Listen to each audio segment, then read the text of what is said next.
Stock market ನ ಸಂಪೂರ್ಣ ಶಿಕ್ಷಣ, complete full stop course, fundamental analysis, technical analysis, candle sticks analysis, indicator analysis ಹಾಗೂ futures and option, Chanakya analysis ಹಾಗೂ ಸಪ್ತ ಸ್ವರಗಳ ಬಗ್ಗೆ ಜ್ಞಾನ. ಸ್ಟಾಪ್ ಲಾಸ್ ಇಲ್ಲದೆ ಹೆಡ್ಜಿಂಗ್ ಮಾಡಿ ಹಣ ಗಳಿಸಬೇಕೆ? ಸಂಪರ್ಕಿಸಿ CA Dayanand Bongali, stock market training institute, Rajajinagar, first block, Bengaluru.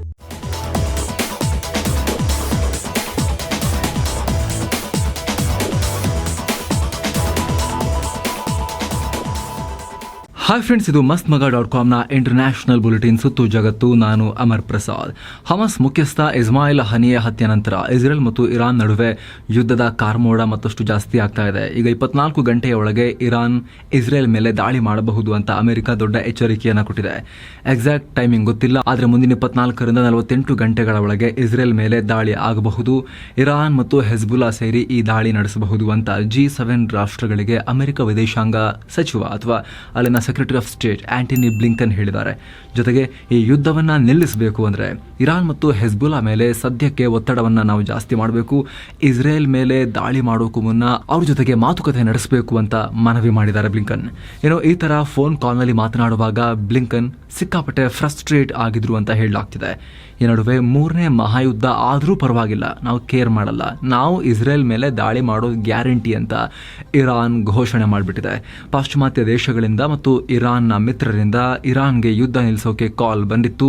ಆಗ ಯಾವುದೇ ಕಾರಣಕ್ಕೂ ಇರಾನ್ ಯುದ್ಧದ ಹೆಜ್ಜೆ ಇಡಬಾರ್ದು ಅಂತ ಪ್ರೆಷರ್ ಹಾಕಲಾಗಿತ್ತು. ಆದರೆ ಇರಾನ್ ಇದಕ್ಕೆ ಒಪ್ಪಿಲ್ಲ.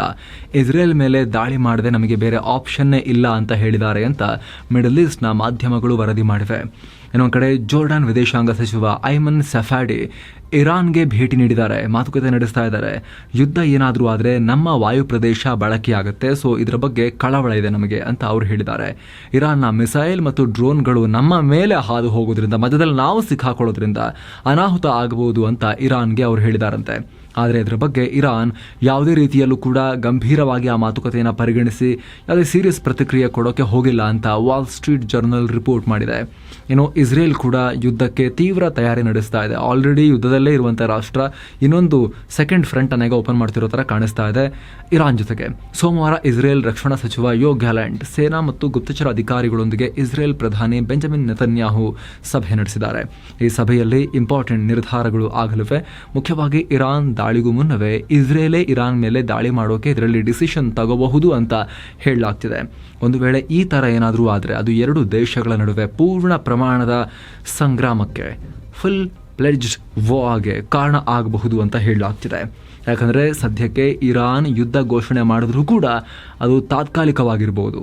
ಒಂದಷ್ಟು ನೀವು ಮಾಡಿದ್ರಲ್ಲ, ನೀವು ನುಗ್ಗಿ ನಮ್ಮಲ್ಲಿ ಇಸ್ಮಾಯಿಲ್ ಹನಿಯನ್ನು ಹೊಡೆದಾಕಿದ್ರಲ್ಲ, ಅದಕ್ಕೆ ಪ್ರತಿಯಾಗಿ ಒಂದಷ್ಟು ಸ್ಟ್ರೈಕ್ ಮಾಡಿ ಸುಮ್ಮನಾಗ್ತೀವಿ ಅಂತ ಅವ್ರು ಮಾಡಬಹುದು. ಆದರೆ ಇಸ್ರೇಲೇ ಮತ್ತೊಮ್ಮೆ ದಾಳಿ ಮಾಡೋಕೆ ಮುಂದಾದರೆ ಅದಕ್ಕೆ ದೊಡ್ಡ ಮಟ್ಟದಲ್ಲಿ ಇರಾನ್ ಕೌಂಟರ್ ಕೊಡಲೇಬೇಕಾದ ಒತ್ತಡ ಆಂತರಿಕವಾಗೂ ಕೂಡ ಅದಕ್ಕೆ ಉದ್ಭವ ಆಗುತ್ತೆ. ಹೀಗಾಗಿ ಇಸ್ರೇಲ್ ಮತ್ತು ಇರಾನ್ನ ಹೆಜ್ಜೆಗಳ ಮೇಲೆ ಇಡೀ ವಿಶ್ವ ಈಗ ಕಣ್ಣಿಟ್ಟು ನೋಡ್ತಾ ಇದೆ.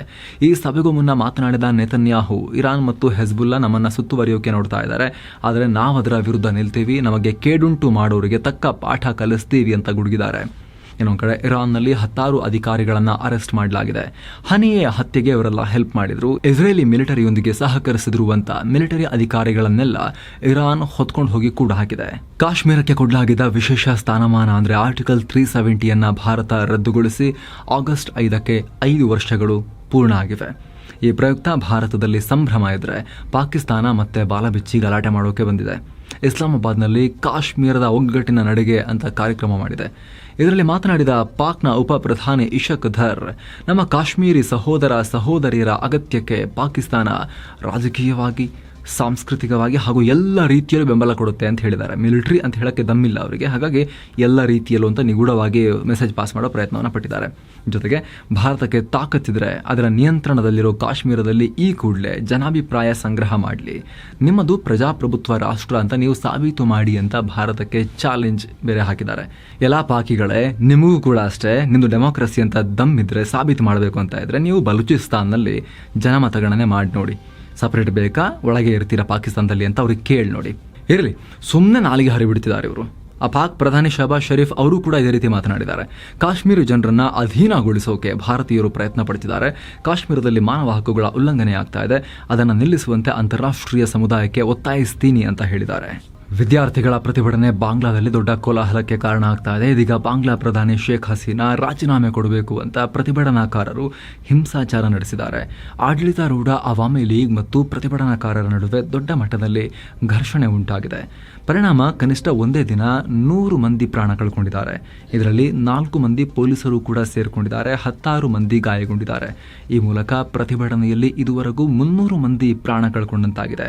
ಮತ್ತೊಂದು ಕಡೆ ಪರಿಸ್ಥಿತಿಯನ್ನ ಸಹಜ ಸ್ಥಿತಿಗೆ ತರೋಕೆ ಪೊಲೀಸರು ಟಿಯರ್ ಗ್ಯಾಸ್ ಅಂದರೆ ಅಶ್ರುವಾಯುಗಳನ್ನು ಕೂಡ ಅಲ್ಲಿ ಪ್ರತಿಭಟನಾಕಾರರ ಮೇಲೆ ಪ್ರಯೋಗ ಮಾಡಿದ್ದಾರೆ. ಇದರಿಂದ ಬಾಂಗ್ಲಾದೇಶದಾದ್ಯಂತ ಅನಿರ್ದಿಷ್ಟಾವಧಿ ಕರ್ಫ್ಯೂ ಜಾರಿ ಮಾಡಲಾಗಿದೆ. ಅಂದಹಾಗೆ ಕೆಲ ದಿನಗಳ ಹಿಂದಷ್ಟೇ ಇದೇ ವಿದ್ಯಾರ್ಥಿ ಪ್ರತಿಭಟನಾಕಾರರು ಸರ್ಕಾರಿ ಉದ್ಯೋಗದಲ್ಲಿ ಮೀಸಲಾತಿ ವಿಚಾರಕ್ಕೆ ಸಂಬಂಧಪಟ್ಟಂತೆ ವಿವಾದ ಅಲ್ಲಿ ಉಂಟಾಗಿದೆ. ಅದಕ್ಕೆ ಸಂಬಂಧಪಟ್ಟಂತೆ ಬಾಂಗ್ಲಾ ಸರ್ಕಾರದ ವಿರುದ್ಧ ಪ್ರತಿಭಟನೆ ಮಾಡಿದರು. ಆಗ ಬಾಂಗ್ಲಾದಲ್ಲಿ ಇಂಟರ್ನೆಟ್ ಅನ್ನು ತಾತ್ಕಾಲಿಕವಾಗಿ ಸ್ಥಗಿತಗೊಳಿಸಲಾಗಿತ್ತು. ಆಮೇಲೆ ನಿಧಾನಕ್ಕೆ ಪರಿಸ್ಥಿತಿ ಸ್ವಲ್ಪ ಕಂಟ್ರೋಲ್ಗೆ ಬಂದಾಗ ಇಂಟರ್ನೆಟ್ ಅನ್ನು ಮತ್ತೆ ವಾಪಸ್ ಆಕ್ಸೆಸ್ ಕೊಡಲಾಗಿತ್ತು, ಮರುಸ್ಥಾಪನೆ ಮಾಡಲಾಗಿತ್ತು. ಇದೀಗ ಮತ್ತೆ ಇಂಟರ್ನೆಟ್ ಶಟ್ ಡೌನ್ ಅನ್ನು ಬಾಂಗ್ಲಾದಾದ್ಯಂತ ಮಾಡಲಾಗಿದೆ. ಏನೋ ಹಿಂಸಾಚಾರಕ್ಕೆ ತಿರುಗಿರೋ ಪ್ರತಿಭಟನೆ ಬಗ್ಗೆ ಬಾಂಗ್ಲಾದೇಶದ ಪ್ರಧಾನಮಂತ್ರಿ ಶೇಖ್ ಹಸೀನಾ ಪ್ರತಿಕ್ರಿಯೆ ಕೊಟ್ಟಿದ್ದಾರೆ. ಅವರು ರಿಯಾಕ್ಟ್ ಮಾಡಿದ್ದಾರೆ.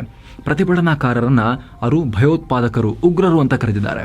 ಪ್ರತಿಭಟನೆಯ ಹೆಸರಲ್ಲಿ ಬಾಂಗ್ಲಾದೇಶದಾದ್ಯಂತ ವಿಧ್ವಂಸಕ ಕೃತ್ಯಗಳಲ್ಲಿ ತೊಡಗಿಕೊಂಡಿರೋರು ವಿದ್ಯಾರ್ಥಿಗಳಲ್ಲ, ವಿದ್ಯಾರ್ಥಿ ಸಂಘಟನೆಯವರಲ್ಲ, ಅವರು ಭಯೋತ್ಪಾದಕರು. ಇಂತಹ ಭಯೋತ್ಪಾದಕರನ್ನು ಹತ್ತಿಕ್ಕೋಕೆ ನಾವು ದೇಶವಾಸಿಗಳಲ್ಲಿ ಮನವಿ ಮಾಡ್ತೀವಿ ಅಂತ ಶೇಖ್ ಹಸೀನಾ ಹೇಳಿಕೆಯನ್ನು ಕೊಟ್ಟಿದ್ದಾರೆ. ಪ್ರತಿಭಟನೆ ವೇಳೆ ಹಿಂದೂ ದೇಗುಲ, ಕಾಳಿ ಮಂದಿರ ಧ್ವಂಸ ಮಾಡಲಾಗಿದೆ. ಜೊತೆಗೆ ಹಿಂದೂ ಕೌನ್ಸಿಲರ್ ಒಬ್ಬರನ್ನು ಕೂಡ ಹತ್ಯೆ ಮಾಡಲಾಗಿದೆ. ಈ ಹಿಂಸಾಚಾರಕ್ಕೆ ಸಂಬಂಧಪಟ್ಟಂತೆ ಭಾರತೀಯ ವಿದೇಶಾಂಗ ಸಚಿವಾಲಯ ಬಾಂಗ್ಲಾದೇಶಕ್ಕೆ ಹೋಗ್ತಿರೋ ಅಥವಾ ಆಲ್ರೆಡಿ ಅಲ್ಲಿರೋ ಭಾರತೀಯರಿಗೆ ಅಡ್ವೈಸರಿ ಜಾರಿ ಮಾಡಿದೆ. ಮುಂದಿನ ನೋಟಿಸ್ ತನಕ ಬಾಂಗ್ಲಾಗೆ ಯಾರೂ ಕೂಡ ಪ್ರವಾಸ ಮಾಡಬೇಡಿ ಅಂತ ಹೇಳಿದೆ. ಅಷ್ಟು ಮಾತ್ರ ಅಲ್ಲ, ಆಲ್ರೆಡಿ ಬಾಂಗ್ಲಾದೇಶದಲ್ಲಿ ವಾಸವಾಗಿರೋ ಭಾರತೀಯರಿಗೆ, ಭಾರತೀಯ ಮೂಲದವರಿಗೆ ಹೆಲ್ಪ್ಲೈನ್ ನಂಬರ್ ಕೂಡ ಕೊಟ್ಟಿದ್ದಾರೆ. ಭಾರತೀಯರು ಈ ಸಮಯದಲ್ಲಿ ಅತ್ಯಂತ ಎಚ್ಚರಿಕೆಯಿಂದ ಇರಬೇಕು, ಮನೆಯಿಂದ ಹೊರಗೆ ಬರೋದನ್ನು ಆದಷ್ಟು ಅವಾಯ್ಡ್ ಮಾಡಿ, ಹಾಗೂ ಬಾಂಗ್ಲಾದಲ್ಲಿರೋ ಭಾರತದ ಹೈಕಮಿಷನ್ ಜೊತೆಗೆ ನಿರಂತರವಾಗಿ ಕಾಂಟ್ಯಾಕ್ಟ್ನಲ್ಲಿರಿ, ಟಚ್ನಲ್ಲಿರಿ ಅಂತ ಎಚ್ಚರಿಕೆಯನ್ನು ಜಾರಿ ಮಾಡಿದೆ. ವಿದೇಶಾಂಗ ಇಲಾಖೆಯ ಮಾಹಿತಿ ಪ್ರಕಾರ ಬಾಂಗ್ಲಾದಲ್ಲಿ ಸುಮಾರು 7,000 ಭಾರತೀಯ ಮೂಲದವರಿದ್ದಾರೆ. ಇನ್ನು ಕೆಲ ದಿನಗಳಿಂದ ಕೆಂಪು ಸಮುದ್ರದಲ್ಲಿ ಶಾಂತವಾಗಿದ್ದ ಯೆಮೆನ್ನ ಹುತಿಗಳು ಇದೀಗ ಪುನಃ ತಮ್ಮ ದಾಳಿಯನ್ನು ಶುರು ಮಾಡಿದ್ದಾರೆ. ಎಡೆನ್ ಕೊಲ್ಲಿಯಲ್ಲಿ ಲೈಬೀರಿಯಾ ಮೂಲದ MV ಗ್ರಾಟನ್ ಅನ್ನೋ ಕಂಟೈನರ್ ಹಡಗಿನ ಮೇಲೆ ಅವರು ದಾಳಿ ಮಾಡಿದ್ದಾರೆ. ಇದನ್ನು ಖುದ್ದು ಹುತಿಗಳು ಕೂಡ ಒಪ್ಪಿಕೊಂಡಿದ್ದಾರೆ. ಇನ್ನು ಈ ದಾಳಿ ಬಗ್ಗೆ United Kingdom maritime trade operations ಮತ್ತು ಬ್ರಿಟನ್ ಭದ್ರತಾ ಸಂಸ್ಥೆ ಆಂಬ್ರೆ ಮಾಹಿತಿಯನ್ನು ಕೊಟ್ಟಿದ್ದಾರೆ. ದಾಳಿಯಿಂದಾಗಿ ಹಡಗಿನ ಒಳಗೆ ನೀರು ನುಗ್ಗಿಲ್ಲ ಹಾಗೂ ಆಯಿಲ್ ಲೀಕ್ ಕೂಡ ಆಗಿಲ್ಲ. ಹಡಗಿನ ಸಿಬ್ಬಂದಿ ಕೂಡ ಸೇಫ್ ಆಗಿದ್ದಾರೆ. ಸದ್ಯ ಹಡಗನ್ನು ಹತ್ತಿರದ ಬಂದರಿಗೆ ಡೈವರ್ಟ್ ಮಾಡಲಾಗಿದೆ ಅಂತ ಅವರು ಮಾಹಿತಿಯನ್ನು ಕೊಟ್ಟಿದ್ದಾರೆ. ಏನೋ ಬ್ರಿಟನ್ನಲ್ಲೂ ಕೂಡ ಹಿಂಸಾಚಾರ ತಣ್ಣಗಾಗ್ತಾ ಇಲ್ಲ. 3 ಮಕ್ಕಳು ಚಾಕು ಇರಿತಕ್ಕೆ ಒಳಗಾಗಿ ಮೃತಪಟ್ಟ ನಂತರ ಅಲ್ಲಿ ಗಲಭೆ ಹೆಚ್ಚಾಗ್ತಾ ಇದೆ. ಬ್ರಿಟನ್ನ ಹಲವು ನಗರಗಳಲ್ಲಿ ಹಿಂಸಾಚಾರ ತೀವ್ರವಾಗ್ತಾ ಇದೆ, ಮುಂದುವರಿತಾ ಇದೆ. ಇದುವರೆಗೂ 147 ಮಂದಿಯನ್ನ ಪೊಲೀಸರು ಅರೆಸ್ಟ್ ಮಾಡಿದ್ದಾರೆ. ಈ ಸಂಖ್ಯೆ ಇನ್ನಷ್ಟು ಹೆಚ್ಚಾಗೋ ಭೀತಿ ಅಲ್ಲಿ ಮನೆ ಮಾಡಿದೆ. ಈ ಘಟನೆಗೆ ಸಂಬಂಧಪಟ್ಟಂತೆ ಬ್ರಿಟನ್ನ ಇತ್ತೀಚೆಗಷ್ಟೇ ಹೊಸದಾಗಿ ಆಯ್ಕೆಯಾಗಿರೋ ಪ್ರಧಾನಿ ಕಿಯರ್ ಸ್ಟಾರ್ಮರ್ ರಿಯಾಕ್ಟ್ ಮಾಡಿ ಎಚ್ಚರಿಕೆ ಕೊಟ್ಟಿದ್ದಾರೆ. ಈ ಗಲಭೆಯಲ್ಲಿ ಪ್ರತ್ಯಕ್ಷವಾಗಿ ಭಾಗವಹಿಸಿದವರು ಅಥವಾ ಆನ್ಲೈನ್ ಮುಖಾಂತರ ಗಲಭೆ ಹೆಚ್ಚು ಮಾಡಿಸಿದವರು ಖಂಡಿತವಾಗ್ಲೂ ಕೂಡ ಪಶ್ಚಾತ್ತಾಪ ಪಡೋ ರೀತಿ ನಾವು ಮಾಡ್ತೀವಿ ಅಂತ ಹೇಳಿದ್ದಾರೆ. ಅವರ ವಿರುದ್ಧ ಕಠಿಣ ಕಾನೂನು ಕ್ರಮವನ್ನು ತೆಗೆದುಕೊಳ್ಳಲಾಗುತ್ತೆ. ಇದು ಅತ್ಯಂತ ತೀವ್ರ ಬಲಪಂಥೀಯವಾದಿಗಳ ಕೃತ್ಯ ಅಂತ ಅವರು ಹೇಳಿಕೆಯನ್ನು ಕೊಟ್ಟಿದ್ದಾರೆ. ಮತ್ತೊಂದು ಕಡೆ ಮಾಜಿ ಬ್ರಿಟನ್ ಪ್ರಧಾನಿ ರಿಷಿ ಸುನಾಕ್ ಕೂಡ ಗಲಭೆಗೆ ತೀವ್ರ ಖಂಡನೆಯನ್ನು ವ್ಯಕ್ತಪಡಿಸಿದ್ದಾರೆ. ರಷ್ಯಾ ಯುಕ್ರೇನ್ ಯುದ್ಧಕ್ಕೆ ಈಗ ಮತ್ತೊಂದು ಟ್ವಿಸ್ಟ್ ಸಿಗ್ತಾ ಇದೆ. ರಷ್ಯಾ ವಿರುದ್ಧ ಅಮೆರಿಕ ಈಗ ತನ್ನ ಪವರ್ಫುಲ್ F-16 ಯುದ್ಧ ವಿಮಾನಗಳನ್ನು ಕೊಟ್ಟಿದೆ. ಅಲ್ಲದೆ ಆ ಫೈಟರ್ ಜೆಟ್ ಅನ್ನ ಯುಕ್ರೇನ್ನಲ್ಲಿ ಬಳಸಲಾಗ್ತಾ ಇದೆ. ಯುಕ್ರೇನ್ ಒಳಗಡೆ ಕಾರ್ಯಾಚರಣೆ ನಡೆಸೋಕೆ, ಜೆಟ್ಗಳನ್ನು ಹಾರಿಸೋಕೆ ಯುಕ್ರೇನ್ ಪೈಲಟ್ಗಳು ಶುರು ಮಾಡಿದ್ದಾರೆ ಅಂತ ಯುಕ್ರೇನ್ ಅಧ್ಯಕ್ಷ ವೊಲಡಿಮಿರ್ ಝೆಲೆನ್ಸ್ಕಿ ಅನೌನ್ಸ್ ಮಾಡಿದ್ದಾರೆ. ಅಂದಹಾಗೆ ಅಮೆರಿಕದ F-16 ಫೈಟರ್ ಜೆಟ್ಗಾಗಿ ಯುಕ್ರೇನ್ ತುಂಬಾ ಕಾಲ ಲಾಬಿ ಮಾಡಿ, ತುಂಬಾ ಕೇಳಿ ಕಾಡಿ ಬೇಡಿ ಸುಮಾರು 29 ತಿಂಗಳ ಕಾಲ ವೇಟ್ ಮಾಡಿ ಆಮೇಲೆ ಪಡ್ಕೊಂಡಿತ್ತು. ರಷ್ಯಾ ವಿರುದ್ಧದ ನಿರ್ಣಾಯಕ ಅಸ್ತ್ರ ಅಂತ ಕೂಡ ಹೇಳಲಾಗ್ತಾ ಇತ್ತು. ಪುಟಿನ್ ಇದನ್ನ ತಗೊಂಡ್ರೆ ಸರಿ ಇರಲ್ಲ ಅಂತ ಪದೇ ಪದೇ ವಾರ್ನಿಂಗ್ ಕೂಡ ಮಾಡ್ತಾ ಇದ್ರು. ತಗೋಬೇಡಿ ಅಂತ ಅವ್ರಿಗೆ ಹೇಳ್ತಿದ್ರು, ಕೊಡಬೇಡಿ ಅಂತ ಹೇಳಿ ಅಮೆರಿಕ ಮತ್ತು ಮಿತ್ರರಿಗೂ ಕೂಡ ಹೇಳ್ತಾ ಇದ್ರು. ಇದರ ನಡುವೆನೆ ಕಳೆಗೂ ಈ ಫೈಟರ್ ಜೆಟ್ಗಳು, ಈ ಘಾತಕ ಫೈಟರ್ ಜೆಟ್ಗಳು ಯುಕ್ರೇನ್ ಕೈಗೆ ಸಿಕ್ಕಿವೆ. ಮತ್ತೊಂದು ಕಡೆ ಆಫ್ರಿಕನ್ ದೇಶ ಮಾಲಿ ಯುಕ್ರೇನ್ ವಿರುದ್ಧ ಕ್ರಮ ತಗೊಂಡಿದೆ. ಮಾಲಿಯಲ್ಲಿ ಗಲಭೆ ಹೆಚ್ಚಾಗೋಕೆ, ಬಂಡುಕೋರರ ಆಟ ಮಿತಿ ಮೀರೋಕೆ ಯುಕ್ರೇನ್ ಕಾರಣ. ಹೀಗಾಗಿ ಯುಕ್ರೇನ್ ಜೊತೆಗೆ ಎಲ್ಲ ರೀತಿಯ ಸಂಬಂಧವನ್ನು ನಾವು ಕಡಿದುಕೊಳ್ತೀವಿ ಸಂಬಂಧ ಅಂತ ಘೋಷಣೆ ಮಾಡಿದೆ. ಮಾಲಿಯಲ್ಲಿ ವ್ಯಾಗ್ನರ್ ಗ್ರೂಪ್ನ ಸೈನಿಕರನ್ನ ಮತ್ತು ಮಾಲಿಯ ಸೈನಿಕರನ್ನ ಕೊಲ್ಲೋಕೆ ಯುಕ್ರೇನ್ನ ಮಿಲಿಟರಿ ಇಂಟೆಲಿಜೆನ್ಸ್ ಏಜೆನ್ಸಿ GUR ಗುರ್ ಪ್ರಯತ್ನ ಮಾಡಿದೆ. ಇದು ನಮ್ಮ ದೇಶದ ಸಾರ್ವಭೌಮತ್ವಕ್ಕೆ ವಿರುದ್ಧ ಅಂತ ಮಾಲಿ ಸರ್ಕಾರ ಹೇಳಿದೆ. ಈ ರೀತಿ ಇಡೀ ಪ್ರಪಂಚ ಯುದ್ಧಗ್ರಸ್ತವಾಗ್ತಿರೋ ಹೊತ್ತಲ್ಲಿ ಕಿಮ್ ಜಾಂಗ್ ಉನ್ ಸುಮ್ಮನೆ ಕೂತ್ಕೊಂಡ್ರೆ ಅವರಿಗೆ ಅವಮಾನ, ಅವ್ರ ಜಾಯಮಾನಕ್ಕೆ ಸರಿ ಹೊಂದಲ್ಲ. ಹೀಗಾಗಿ ನಾರ್ತ್ ಕೊರಿಯಾ ಬಾರ್ಡರ್ನಲ್ಲಿ ಹೊಸದಾಗಿ 250 ಖಂಡಾಂತರ ಕ್ಷಿಪಣಿಗಳನ್ನು ಅವರು ನಿಯೋಜನೆ ಮಾಡಿದ್ದಾರೆ. ರಾಷ್ಟ್ರಪತಿ ದ್ರೌಪದಿ ಮುರ್ಮು ಇದೀಗ ಫಿಜಿ, ನ್ಯೂಜಿಲೆಂಡ್ ಮತ್ತು ಟಿಮೋರ್ ಲೆಸ್ಟೆಗೆ 6 ದಿನಗಳ ಪ್ರವಾಸವನ್ನು ಕೈಗೊಂಡಿದ್ದಾರೆ. ಮೊದಲಿಗೆ ಅಂದ್ರೆ ಆಗಸ್ಟ್ 5ನೇ ತಾರೀಕಿಗೆ ಫಿಜಿಗೆ ಭೇಟಿ ಕೊಡ್ತಾರೆ, ಆಮೇಲೆ ನ್ಯೂಜಿಲೆಂಡ್, ಆಮೇಲೆ ಟಿಮೋರ್ ಲೆಸ್ಟೆಗೆ ಅವರು ಭೇಟಿ ನೀಡ್ತಾರೆ. ಟೆಸ್ಲಾ ದಿಗ್ಗಜ ಎಲಾನ್ ಮಸ್ಕ್ ರ ನ್ಯೂರಾಲಿಂಕ್ ಮತ್ತೊಂದು ಸಾಧನೆ ಮಾಡಿದೆ. ನ್ಯೂರಾಲಿಂಕ್ ಬ್ರೈನ್ ಚಿಪ್ ಅನ್ನ ಇದೀಗ ಮತ್ತೊಂದು ಪೇಷಂಟ್ಗೆ ಇಂಪ್ಲಾಂಟ್ ಮಾಡಲಾಗಿದೆ. ಹೀಗಂತ ಖುದ್ದು ಎಲಾನ್ ಮಸ್ಕ್ ಮಾಹಿತಿಯನ್ನು ಶೇರ್ ಮಾಡಿಕೊಂಡಿದ್ದಾರೆ. ಕಳೆದ ಜನವರಿಯಲ್ಲಿ ನೋಲ್ಯಾಂಡ್ ಶಾ ಅನ್ನೋ ಪೇಷಂಟ್ಗೆ ಮೊದಲ ಬಾರಿಗೆ ನ್ಯೂರಾಲಿಂಕ್ ನ ಬ್ರೈನ್ ಚಿಪ್ ಅನ್ನು ಹಾಕಲಾಗಿತ್ತು. ಆಗ ಆ ವ್ಯಕ್ತಿಗೆ ಕೂತಲ್ಲೇ ಕೈಯಾಡಿಸದೆ ಜಸ್ಟ್ ಥಿಂಕ್ ಮಾಡೋ ಮೂಲಕ ವಿಡಿಯೋ ಗೇಮ್ ಅನ್ನ ಆಡೋಕೆ ಸಾಧ್ಯ ಆಗಿತ್ತು. ಅವರು ಇಂಟರ್ನೆಟ್ ಅನ್ನ ಕೂಡ ಜಸ್ಟ್ ಥಿಂಕ್ ಮಾಡೋ ಮೂಲಕ ಬ್ರೌಸ್ ಮಾಡಿದ್ರು, ಕಂಪ್ಯೂಟರ್ ಕರ್ಸರ್ ಮೂವ್ ಮಾಡಿದ್ರು. ಅದೇ ರೀತಿ ಈಗ ಮತ್ತೊಬ್ಬ ವ್ಯಕ್ತಿ ಮೇಲೆ ಪ್ರಯೋಗ ಮಾಡಲಾಗಿದೆ. ಈ ಪೇಷಂಟ್ಗೂ ಕೂಡ ಹಿಂದಿನ ಪೇಷಂಟ್ ನೋಲ್ಯಾಂಡ್ ರಂತೆ ಸ್ಪೈನಲ್ ಕಾರ್ಡ್ ಇಂಜುರಿ ಆಗಿತ್ತು. ಸದ್ಯ ಅವರಿಗೆ ಬ್ರೈನ್ ಚಿಪ್ ಅಳವಡಿಸಿದ್ದು 400 ಎಲೆಕ್ಟ್ರೋಡ್ಗಳು ವರ್ಕ್ ಆಗ್ತಿವೆ ಅಂತ ಮಸ್ಕ್ ಹೇಳಿದ್ದಾರೆ. ಚೀನಾದಲ್ಲಿ ಜನನ ಪ್ರಮಾಣ ಕುಸಿತಾ ಇದ್ದು ಅದನ್ನು ಕಂಟ್ರೋಲ್ ಮಾಡೋಕೆ ಮದುವೆಗೆ ಸಂಬಂಧಪಟ್ಟಂತೆ ಹೊಸ ಡಿಗ್ರಿ ಕೋರ್ಸ್ ಅನ್ನ ಪರಿಚಯಿಸಲಾಗಿದೆ. ವಾವ್, ಮದುವೆಗೆ ಸಂಬಂಧಪಟ್ಟಂತೆ ಡಿಗ್ರಿ, ಮದುವೆ ಮೇಲೆ ಫೋಕಸ್ ಮಾಡಲಾಗಿರೋ ಈ ಡಿಗ್ರಿಯನ್ನು ಮ್ಯಾರೇಜ್ ಸರ್ವಿಸಸ್ ಆ್ಯಂಡ್ ಮ್ಯಾನೇಜ್ಮೆಂಟ್ ಅಂತ ಕರೆಯಲಾಗಿದೆ.